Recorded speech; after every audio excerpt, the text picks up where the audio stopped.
ललितपूर उत्तर प्रदेश येथील बडा मंदिर याचं नवीन बांधकाम चालू आहे। त्या सर्व मूर्ती इथं ठेवलेल्या आहेत। अस्थायी रूपनं जे मंदिर केलेलं आहे पार्श्वनाथ स्वामींच्या मूर्ती आणि पूर्ण आपण बघू शकतो।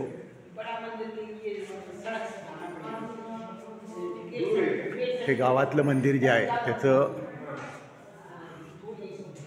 पार्श्वनाथ दिगंबर जैन नया मंदिर जी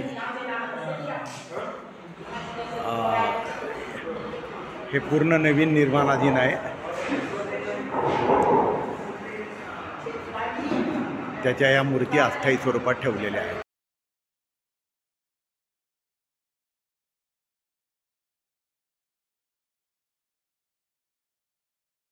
या मंदिरचं जुना प्रपोर्शन आहे, पुढंच तसाच ठेवला आहे आणि मागं मोठं बांधकाम चालू आहे। अस्थायी दर्शन आपण घेतलेलंच आहे।